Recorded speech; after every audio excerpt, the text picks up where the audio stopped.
Captain Jake Morrison stood on the bridge of the UHS Discovery and watched the stars move past the main screen. His ship had been patrolling the outer edge of Federation space for 3 months now, and nothing exciting had happened. The crew was getting restless, and Jake could understand why. Space was big and empty, and most days, they just flew from one system to another, checking on research stations and small colonies. The Discovery was not a warship. It was built for exploration and scientific work. Jake liked it that way. He had joined the Federation fleet 20 years ago because he wanted to see new worlds and meet new species. War was something humans had left behind when they joined the galactic community. 200 years ago, his second-in-command, Alex Turner, walked onto the bridge carrying a cup of coffee. Alex was younger than Jake, but he had more military training. Sometimes Jake wondered if Alex missed the old days when human ships carried weapons and soldiers instead of scientists and diplomats. "Anything interesting happening out here?" Captain Alex asked as he sat down at his station. "Same as always," Jake replied. "Empty space and more empty space." Dr. Lisa Yang looked up from her science station.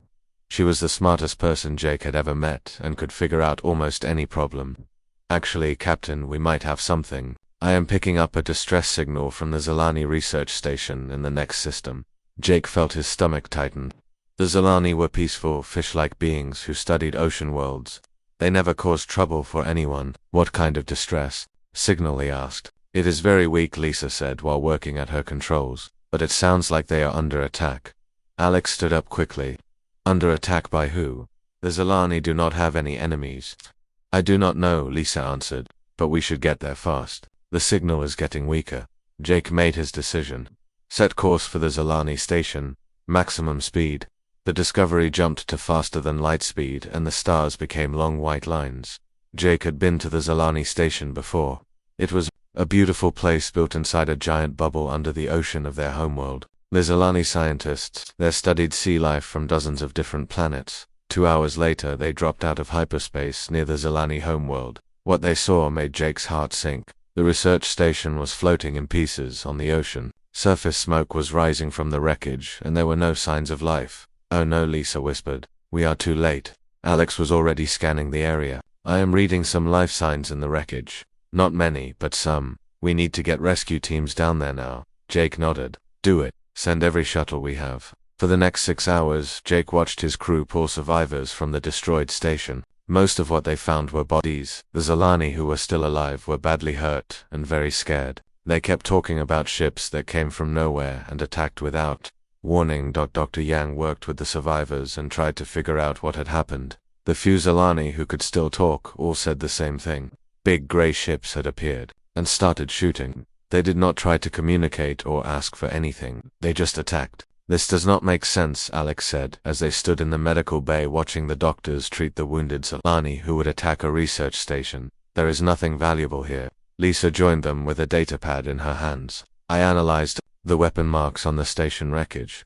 The energy signatures match Korthak weapons." Jake felt cold. The Korthak were a warrior race from the other side of the galaxy. They were known for being violent and aggressive, but they had signed peace treaties with the Federation decades ago. "Are you sure?" he asked. "The patterns are unmistakable," Lisa replied. "But I do not understand why the Korthak would attack here. This system is far from their territory, and the Zalani have never had any contact with them."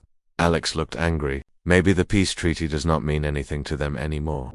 One of the Zalani survivors swam over to them in a medical tank. His name was Glub, and he was the station director. "Thank you for saving us," he said in his bubbling voice. "But you must warn others. The ships that attacked us said they would be back. They said they were just getting started." Jake knelt down next to the tank. "Did they say anything else, Glub?" "Yes," the Zalani replied. "They said they wanted to see how the soft Federation species would react. They said it was time to test your strength." Jake stood up and looked at Alex and Lisa. Very bad was starting, and he could feel it. The Korthak were testing them, but Jake did not know why. For 200 years, humans had been peacekeepers in the galaxy. They solved problems with words and science, not with weapons and violence. Alex sent a message to Federation headquarters. Jake ordered, "Tell them what happened here and request a full investigation. Lisa, I want you to document everything we found. Every piece of evidence might be important." As the Discovery prepared to leave the Zalani system, Jake looked back at the wreckage floating in the ocean. Something told him this was just the beginning. The Korthok had broken a peace that had lasted for generations. Jake hoped the Federation could find a peaceful solution, but deep in his heart he wondered if the old days of human warriors might be coming back. 3 weeks after the attack on the Zolani station, Jake Morrison stood in the communication room of the Discovery and watched reports flood in from across Federation space. His hands shook as he read each message. The Korthok had not stopped. With one attack, they had hit 12 different colonies and research stations, all at the same time. Alex Turner burst into the room with a datapad in his hands. "Captain, you need to see this. The attack on New Geneva was completely destroyed. 50,000 people lived there." Jake felt sick. New Geneva was a human farming colony that grew food for dozens of worlds. The people there were families with children who had never hurt anyone. "Any survivors?" he asked. "Very few," Alex replied quietly. "Admiral Carter is calling an emergency meeting of all ship captains in this sector." 20 minutes later, Jake sat in his ready room watching Admiral Helen Carter on the main screen. She commanded the Third Fleet from her flagship, the UHS Defiant. Her face looked tired and angry at the same time. "Captains," she began. "In the past 3 weeks, the Korthak Empire has launched coordinated attacks on 12 Federation positions. The targets were all civilian locations with no military value. Research stations, farming colonies, medical facilities, places where families lived and worked." Other ship captains appeared on the screen from their own vessels. Jake recognized most of them. They had all served together for years and had never faced anything like this. "What do we know about Korthok intentions?" asked Captain Roberts from the UHS Explorer. Admiral Carter looked grim. "Emperor Vextar has claimed responsibility for all attacks. He demands that the Federation withdraw from all systems within 50 light years of Korthok space. If we refuse, he promises total war." Admiral said Captain Brooks from the UHS Horizon. "Those systems contain billions of people. We cannot just abandon them." "I know," Carter replied. "Federation Command is trying to find a diplomatic solution. Representatives from every member species are meeting right now to discuss our response." Jake felt frustrated. Diplomacy was good, but people were dying while they talked. "Admiral, what about the survivors? Have we learned anything from them?" "Some things," Carter answered. "The Korthak are using new weapons. Dr. Yang's analysis was correct about the energy signatures, but there is more. They are also using biological weapons that cause slow, painful death. This is not conquest. This is extermination." The meeting ended 30 minutes later with orders to continue rescue operations and gather intelligence. Jake walked to the bridge feeling angry and helpless. The Federation had been built on the idea that different species could live together in peace. The Korthak were trying to destroy that dream. Dr. Lisa Yang was waiting for him with more bad news. "Captain, I have been analyzing the attack pattern. The Korthak are not just randomly attacking targets. They are specifically choosing places where multiple species live together. Mixed colonies and research stations with diverse populations." "Why would they do that?" Alex asked. "I think they want to break the Federation apart," Lisa replied. "If they can make different species afraid to live together, they can weaken our unity." Jake nodded. It made sense in a horrible way. The Korthak had always believed that might made right. They probably saw the Federation's diversity as weakness. 2 days later, the Discovery received new orders. They were to investigate the attack on New Geneva and help with rescue operations. Jake had never seen anything like what they found there. Farming colony had been built in a beautiful valley surrounded by mountains. Now the valley was a crater filled with smoke and ash. The Korthak had not just destroyed the buildings, they had poisoned the soil and water so nothing could ever grow there again. The rescue teams found very few survivors. Most of the colonists had been killed in their homes or while trying to flee. Jake walked through the ruins of a school and saw the small desks and chairs scattered everywhere. Children had been learning and playing here just days ago. Alex found him standing in what used to be a playground. "Captain, we found something you need to see." They walked to a shelter where the medical team was treating survivors. A little girl sat on a medical bed holding a stuffed animal. Her name was Emma Collins, and she was 10 years old. She was the only survivor from her family. "The bad aliens came at night," she told Jake in a quiet voice. "They had big guns, and they were laughing. When they hurt people, Mummy told me to hide under the bed and not come out no matter what happened." Jake knelt down so he was at her eye level. "You were very brave, Emma. Your mummy would be proud of you." "Will you stop the bad aliens?" she asked. "So they cannot hurt any more kids?" Jake wanted to promise her that everything would be okay, but he did not know if that was true. "We are going to try very hard," he said instead. That night Jake sat in his quarters and thought about Emma's question. For 200 years humans had chosen peace over war.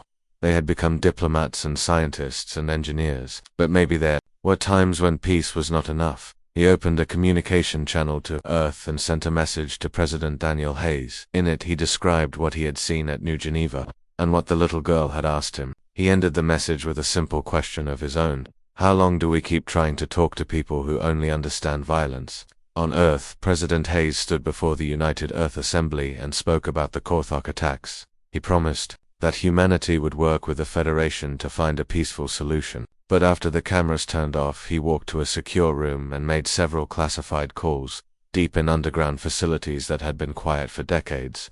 Lights began to turn on. Computer systems that had been in standby mode started running. Diagnostics, ancient production lines that had not moved in 2 centuries, began to warm up. Humanity was still committed to peace, but they were also getting ready for the possibility that peace might not be enough. The Federation Council met for 6 straight days trying to find a peaceful solution to the Korthok problem. Representatives from 40 different species argued and debated while more colonies were attacked. Jake Morrison watched the news feeds from the Discovery and felt his anger growing stronger each day. On the 7th day, everything changed. Captain Dr. Lisa Yang called from her station. I am getting reports of a massive Korthok fleet moving toward Harmony Station. Jake felt his blood turn cold. Harmony Station was the crown jewel of Federation civilization. 2 million beings from 40 different worlds lived there together in peace. It was built as a symbol that different species could be one family. How big is the fleet? Alex Turner asked. Over 300 ships, Lisa replied. This is not a raid, this is a full invasion force. Jake opened a channel to Admiral Carter, but her flagship was 3 days away. Every other major Federation fleet was too far to help. Harmony Station had some defensive weapons, but nothing that could stop a force that size. We have to try, Jake said. Set course for Harmony Station. Maximum speed. The Discovery raced through hyperspace, but Jake knew they would be too late. The Korthok fleet was already there when they arrived. Jake watched in horror as enemy ships surrounded the massive space station and began their attack. But this time the Korthok did something different. Instead of destroying the station quickly, they broadcast their attack live across the entire galaxy. Every world in Federation space could watch what was happening. The Korthok soldiers boarded the station and began hunting civilians. They separated families and forced people to watch as their loved ones were tortured. Children were taken from their parents. The sick and elderly were used for target practice. The wounded were left to die slowly in the corridors. Jake had never seen such cruelty. The Korthok were not just killing people, they were enjoying it. They wanted the galaxy to see what happened to those who opposed them. Captain Alex said with tears in his eyes. Susan is on that station. Jake remembered that. Alex's wife, Dr. Susan Turner, worked at the medical center on Harmony Station. She was leading a conference about treating diseases that affected multiple species. For 2 hours they watched the Korthok destroy everything beautiful about Harmony Station. The gardens where children from different worlds played together. The schools where young beings learned about other cultures. The hospitals where doctors worked to heal anyone who needed help. When the Korthok fleet finally left the station was a floating graveyard. Jake took the Discovery in to help with rescue operations, but there was little they could do. Over 90% of the population was dead. Alex found his wife's body in the ruins of the hospital. She had died trying to protect a ward full of sick children. Her last act had been to activate the emergency life support systems to give the kids a few more minutes to live. Jake stood with Alex in the destroyed medical center and felt something break inside his chest. Around them, rescue workers pulled out bodies of families who had died holding each other, human children clutching alien toys, alien parents who had shielded human youngsters with their own bodies. Dr. Yang joined them with her scanner in her hands. Captain, I found something in the Korthok broadcast signals, hidden frequencies that seem designed to cause fear and submission in most alien species. But Jake, there is something else. These same frequencies have the opposite effect on humans. What do you mean? Jake asked. The Korthok have been studying human psychology, Lisa explained. They think they understand us, but they have made a mistake. The signals that make other species afraid make humans angry. Jake looked around at the destruction and felt that anger building inside him like a fire. For 200 years humanity had chosen to be peaceful. They had hidden their true nature because they thought violence was wrong. But there came a time when good people had to fight evil or evil would win. 3 days later, Jake stood in the Federation Council chambers on Earth. The survivors of Harmony Station were telling their stories to representatives from every member world. The council chamber was completely silent as they described what the Korthok had done. The last speaker was a 10-year-old human boy named Tony Parker. His parents and little sister had died at Harmony Station. He walked to the speaker platform and looked out at all the alien representatives. "My name is Tony Parker," he said in a quiet voice. "The bad aliens killed my mum and dad. They killed my little sister too. They killed everyone I loved. Someone has to stop them." The boy's simple words echoed through the chamber and across the galaxy. Within hours, the Federation Council voted unanimously to authorize military action against the Korthak Empire. But by then, humanity had already made its own decision. On Earth, President Hayes appeared on every communication channel in human space. His face was calm, but his eyes were cold as winter. "My fellow humans," he began. "For 200 years we have chosen peace. We have been diplomats and teachers and healers. We have shown the galaxy what we can create. Today we remind the galaxy what we once were." Across human space, something awakened that had been sleeping for centuries. On every human world, volunteers lined up at military recruitment centers. The lines stretched for miles. Retired soldiers returned to service. Civilians began converting their factories to military production without being asked. On Mars, massive doors opened in the ground, revealing shipyards that had been hidden for decades. Ships began emerging that were unlike anything the Federation had ever seen. Sleek, predatory vessels designed for one purpose only. Jake received new orders and a new command. The UHS Retribution was waiting for him at the Mars shipyards. It was 3 times larger than the Discovery and carried weapons that had been forbidden by Federation law. Alex joined him as his second in command. The grief over his wife's death had changed him into something harder and colder. Dr. Yang transferred to the ship as well, but now her scientific knowledge was being used to develop new weapons instead of healing tools. As Jake stood on the bridge of the Retribution, he thought about little Emma Collins from New Geneva and Tony Parker from Harmony Station. They had asked him to stop the bad aliens. He intended to keep that promise. General Rick Morgan came out of retirement to command the human expeditionary force. He had fought in the last interstellar war decades ago and had hoped never to fight again. But some evils could not be reasoned with. The galaxy was about to learn that humanity's greatest strength was not their technology or their diplomatic skills. It was their absolute refusal to let evil triumph over innocence, no matter what the cost. General Rick Morgan stood in the command center on Mars and watched the greatest military buildup in human history. Ships that had been sleeping in underground hangars for 2 centuries were being brought online. Weapons that violated Federation treaties were being loaded into cargo holds.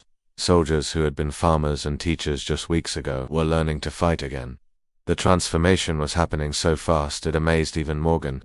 He had been retired for 15 years, living quietly on a farm in Ohio. His wife made him promise to never go back to war. But his wife was dead now, and some promises had to be broken when children were being murdered. Jake Morrison walked into the command center wearing a new uniform.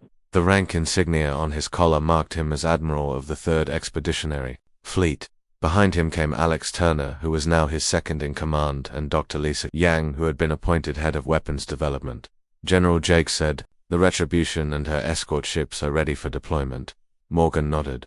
"How many ships do we have operational?" 57 capital ships and over 300 support vessels, Alex replied. "More are coming online every day." Lisa stepped forward with a datapad. "General, I need to discuss the weapons we are deploying. Some of them have been banned by Federation law for good reasons." Morgan looked at her seriously. "Doctor, what kind of reasons?" "They cause unnecessary suffering," Lisa explained. "They were designed to kill efficiently, but also to send a message. The Federation thought such weapons were too cruel for civilized warfare. The Korthak chose to target children," Morgan said quietly. "They gave up any claim to civilized treatment. When they did that, across human space, the military buildup continued at incredible speed. Factories that had been making civilian goods were retooled to produce military equipment. Research facilities that had been studying peaceful technologies switched to developing weapons. Even children were helping by growing food and making supplies for the soldiers." On Earth, little Emma Collins stood before a group of soldiers about to deploy to the front lines. She was staying with her aunt and uncle now, but she had asked to speak to the troops. Her words were broadcast to every human military unit in the galaxy. My name is Emma Collins, she said in her clear young voice. The bad aliens killed my mummy and daddy and everyone in my town. Please make sure no other little girl has to watch what I watched. The soldiers listened in complete silence. Many of them had children of their own. When Emma finished speaking, they stood as one and saluted her. It was not a military salute but something deeper, a promise from warriors to an innocent child. Jake stood on the bridge of the Retribution and felt the power of the ship around him. The vessel was a work of art designed for destruction. Its weapons could crack planets, and its armor could withstand anything the Korthok could throw at it. But more importantly, it carried something the galaxy had forgotten about. Admiral Alec said from his station, "We are receiving reports from Federation intelligence. The Korthok are mobilizing their entire fleet. Emperor Vextar is calling up every ship and soldier in their empire." "How many ships?" Jake asked. "Over 2,000. Alex replied, "They outnumber us 4-1. Dr. Yang looked up from her console. "Admiral, the Korthok are also broadcasting propaganda to their own people. They are telling them that humans are weak and cowardly. They say we will surrender as soon as we face real opposition." Jake smiled, but there was no warmth in it. "Are about to learn how wrong they are." The first test came when a Korthok patrol fleet attacked a human convoy near the edge of Federation space. The Korthok expected an easy victory against what they thought were defenseless transport ships. Instead, they found themselves facing human escort vessels that moved like hunting predators. The battle lasted 20 minutes. When it was over, every Korthok ship was destroyed and the human vessels had barely taken any damage. The few Korthok survivors were rescued and treated according to Federation law, but they were clearly shaken by what they had experienced. "They fight like demons," one captured Korthok officer told his interrogators. "Their ships move in ways that should not be possible. Their weapons hit targets that should be out of range." General Morgan read the battle reports and felt grim satisfaction. The Korthok were learning that human military technology had not stood still during the centuries of peace. It had simply been hidden away, waiting for the day it might be needed. Emperor Vextar received his own reports about the battle and felt the first stirrings of doubt. His military advisors assured him that it was just one lucky victory for the humans, but Vextar had studied human history before launching his war. He knew that humans had once conquered their own world through nothing but determination and violence. On the human colony world of New Boston, families gathered around communication screens to watch news reports about the war. Children who had been playing in parks just months ago now practiced emergency drills. Their parents taught them to recognize Korthok ships and how to hide if the enemy came. But there was no fear in the human colonies. Instead, there was something harder and more dangerous: resolve. Every human, from the oldest grandparent to the youngest child, understood what this war was about. It was not about territory or resources. It was about whether evil would be allowed to triumph over good. Dr. Yang made a disturbing discovery while analyzing Korthok communications. "Admiral," she reported to Jake, "the Korthok have been studying human psychology for decades. They believe they understand our weaknesses." "What kind of weaknesses?" Jake asked. "They think we are too emotional," Lisa explained. "They believe that, if they cause us enough pain, we will give up and surrender." Alex looked up from his station. "They really do not understand us at all." "No," Jake agreed. "They think our emotions make us weak. They do not realize that our emotions make us dangerous." The galaxy was beginning to understand that they had never truly known humanity. For 2 centuries, humans had chosen to be peaceful and cooperative. They had hidden their true nature so well that even their closest allies had forgotten what humans were capable of when pushed too far. The Korthok were about to face an enemy unlike any they had ever encountered, not just because of human technology or tactics, but because of something far more fundamental. They were facing a species that had decided evil would not be allowed to win no matter what the cost. General Morgan issued his final orders to the fleet commanders. "Remember," he told them, "we are not fighting this war to conquer the we are fighting to make sure no child ever again has to suffer what Emma Collins and Tony Parker suffered. Make them understand that there are lines that cannot be crossed." The human fleet began moving toward Korthok space and toward a reckoning that had been building for centuries. The human war machine did not announce itself with massive fleet battles or grand declarations. Instead, it began with something the Korthok had never expected: silence. Across the Korthok Empire, communication networks went dark without warning. Supply convoys disappeared between star systems. Military bases lost contact with their command centers. Patrol fleets sent out distress calls that no one could answer because the relay stations were no longer there. Emperor Vextar stood in his command chamber on the homeworld of Vector Prime and stared at a tactical display that showed red warning lights across his entire empire. His military advisors scrambled to understand what was happening, but they could not explain it. "How can an entire communication network just vanish?" Vexter demanded. "My Emperor," replied General Korthak, his chief military commander. "We believe the humans are using small strike forces to hit our infrastructure, but our sensors cannot detect them." "Then send more patrols," Vexter ordered. "Double the guard on every installation." But the patrols never reported back. The humans were using technology that the Korthok could not understand. Ships that could become invisible to sensors. Weapons that could destroy targets from impossible distances. Soldiers who moved like ghosts through heavily defended positions. Admiral Jake Morrison stood on the bridge of the Retribution and watched the tactical display show Korthak positions going dark one by one. General Morgan's strategy was working perfectly. Instead of meeting the enemy fleet to fleet, they were cutting out the heart of the Korthak war machine. Admiral reported Alex Turner from his station. Strike Team 7 has successfully destroyed the main ammunition depot in the Korthver system. Strike Team 12 has taken out the fuel processing station at Vexma. Dr. Lisa Yang looked up from her console with satisfaction. The Korthak fleet is becoming blind and deaf. Without their communication network, they cannot coordinate their forces. Jake nodded. This was how humans fought when they stopped playing by Federation rules. Not with honor and glory, but with efficiency and ruthless precision. The Korthak wanted to be warriors, but they were about to learn the difference between being a warrior and being a soldier. On Vexter Prime, Emperor Vexter received reports that made his blood cold. 3 of his frontier fleets had simply disappeared. No wreckage, no survivors, no trace that they had ever existed. The humans were not just defeating his forces, they were erasing them. "My Emperor," General Korthak said nervously. "Perhaps we should consider opening negotiations with the humans." Vexter backhanded his general across the face. "The Korthok do not negotiate with inferior species. Send word to all fleet commanders. I want every ship we have concentrated around the homeworld." But many of those fleet commanders never received the order. Their ships were already drifting hulks in space, with their crews wondering how their weapons had turned against them. Yang's countermeasures were causing Korthak technology to malfunction at exactly the wrong moments. The turning point came when human forces reached the outer defenses of Vexter Prime itself. The Korthok had built massive orbital fortresses around their homeworld, weapons platforms that could destroy entire fleets, shields that could withstand planet-killing bombardments. General Morgan's response was broadcast across the galaxy for everyone to hear. "We are going down there." No military strategist in galactic history had ever attempted a ground invasion of a heavily fortified homeworld. It was considered impossible. The casualties would be unacceptable. The risks were too high, but humans had never been very good at accepting what was supposed to be impossible. The invasion fleet dropped out of hyperspace, directly above Vexter Prime, and began landing troops before the Korthok could react.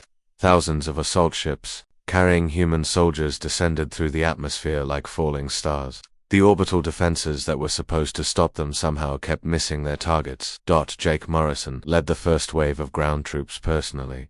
He had never been a soldier, but he had become one when children started dying. His ship landed in the middle of the Korthok capital city and disgorged Marines, who moved with deadly purpose. The Korthok defenders were waiting for them with weapons ready. They had built their reputation as the galaxy's most feared warriors. They were larger than humans, and stronger and more naturally aggressive. They should have been able to crush the invasion easily. Instead, they found themselves facing something they could not understand. Human soldiers who fought with a combination of advanced technology and primal fury. Men and women who had been peaceful just months ago, but who now moved through the city like avenging angels. Alex Turner found the Korthok officer who had commanded the attack on Harmony Station. The alien was cowering in a bunker with his staff. When human troops broke down the door, Alex looked into the creature's eyes and saw the same fear that the children on Harmony Station had felt. "You remember me," Alex said quietly. "My wife died trying to protect kids you were torturing." The Korthok officer tried to surrender, but Alex was not interested in prisoners.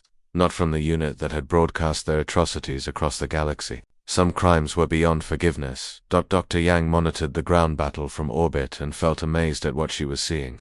Human soldiers were not just winning, they were dominating completely. The Korthok, who had seemed so terrifying when they were murdering civilians, looked small and weak. When faced with humans who were fighting back, Emperor Vextar watched from his palace as his capital city fell to the human invasion. His elite Guards who had never known defeat were retreating in panic. His most experienced generals were abandoning their posts. Everything he had built was crumbling around him. "My Emperor," his communication officer called out. "The humans are demanding your surrender." "What are their terms?" Vexter asked. The officer looked pale. "They say there are no terms.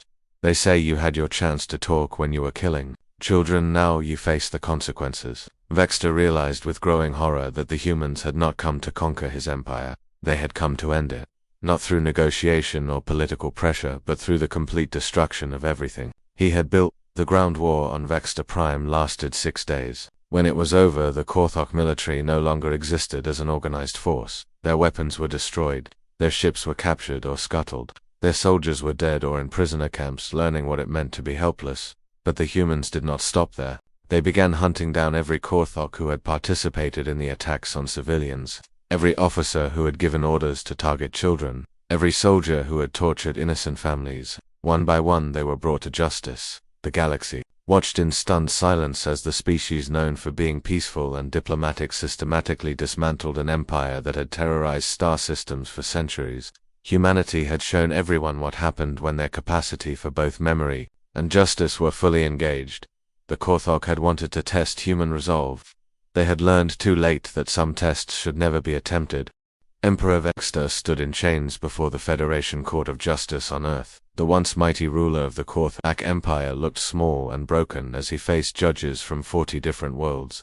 Behind him sat hundreds of his officers and soldiers, who had participated in the attacks on civilian targets. Jake Morrison watched from the observer gallery as the trial proceeded. He was no longer Admiral of the Third Fleet. The war was over and he had returned to his old rank of captain, but the uniform he wore now carried new decorations. Medals that honored not victory in battle but the protection of innocent life. The prosecutor was a human lawyer named Catherine Bell who had volunteered to handle the case. She presented evidence with scientific precision, video recordings of the attacks, testimony from survivors, documentation of every war crime and atrocity committed during the Korthok campaign.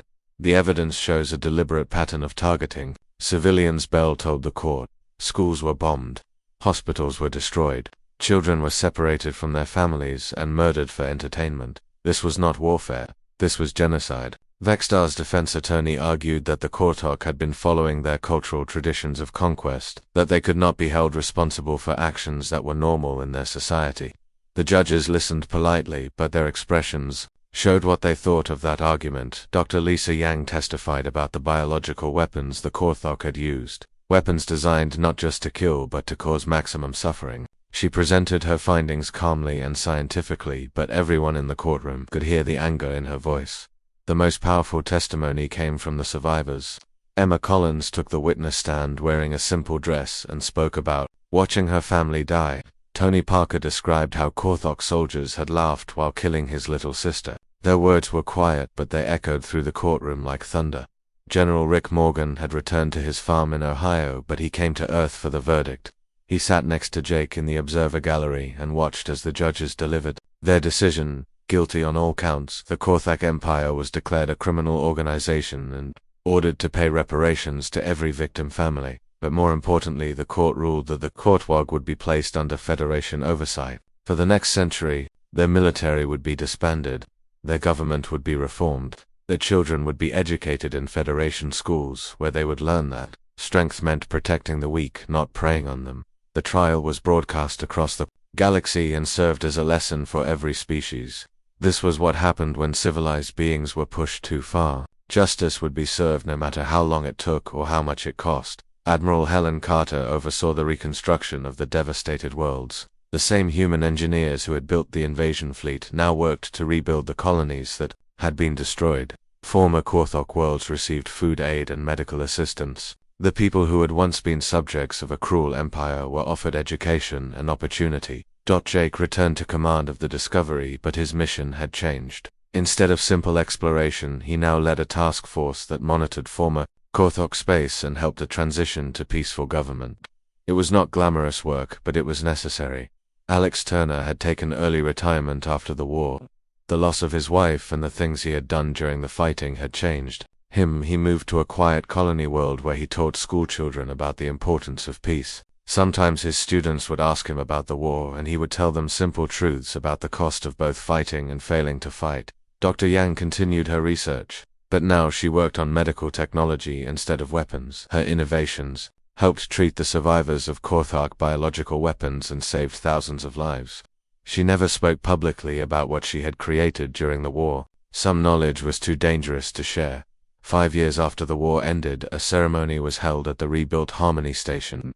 The new station was even more beautiful than the original, with gardens and schools and hospitals that welcomed beings from every corner of the galaxy. A memorial wall listed the names of all who had died in the Korthok attacks. Emma Collins was 15 now and studying to become a Federation diplomat. She had grown into a thoughtful young woman who spoke 6 alien languages and wanted to prevent wars instead of fighting them. She placed the final name plaque on the memorial wall and spoke words that were broadcast across the galaxy. "We choose to remember so that we never forget the cost of both peace and war," she said. The people who died here believed that different species could live together as one family. We honor them by proving they were right. President Hayes gave the final address of the ceremony. He was older now, with gray hair and lines around his eyes that had not been there before the war. His words were carefully chosen because the entire galaxy was listening. "Humanity remains committed to peace and cooperation and the betterment of all species," he said. "But let this conflict serve as a reminder. We are not pacifists because we are weak. We are pacifists because we know the true cost of what we are capable of. We choose peace, not from fear but from strength." He paused and looked directly into the camera. "To those who would threaten the innocent, remember this day and choose wisely." The galaxy had entered a new era of peace, but it was a peace built on a different understanding of humanity. They were no longer seen as gentle mediators and clever engineers. They were now known as the species that, when provoked beyond endurance, had reminded everyone why some sleeping giants should never be awakened. Jake stood on the observation deck of Harmony Station and watched ships from dozens of worlds dock at the station. Children from different species played together in the corridors. Scientists shared knowledge that would benefit everyone. Doctors worked to heal beings regardless of what world they came from. The Federation was stronger now because it had learned an important lesson. Peace was not the absence of conflict. Peace was the presence of justice. And sometimes justice required good people to fight against evil, no matter what the cost. In the former Korthok space, young beings attended Federation schools where they learned that strength meant protecting others, not hurting them. Former soldiers became teachers and farmers and doctors. A generation was growing up that would never know the cruelty their parents had once practiced. The galaxy was safer now, but everyone, human and alien alike, understood that this safety came with a price. The knowledge that evil would not be tolerated, that those who preyed on the innocent would face consequences, that somewhere in the peaceful laboratories and farms and schools of human space was the capacity to fight back against any darkness that threatened the light. Jake returned to his ship and set course for the Galactic Rim, where new worlds waited to be explored. The Discovery was once again a vessel of peace and science and diplomacy. But in its cargo bay were sealed containers that held weapons and armor and the tools of war, just in case they were ever needed again. The galaxy had learned that humanity's greatest strength was not their technology or their numbers. It was their absolute refusal to allow evil to triumph over innocence. That refusal had saved billions of lives and would protect billions more in the years to come. As long as there were humans in the galaxy, no child would ever again have to face the darkness alone.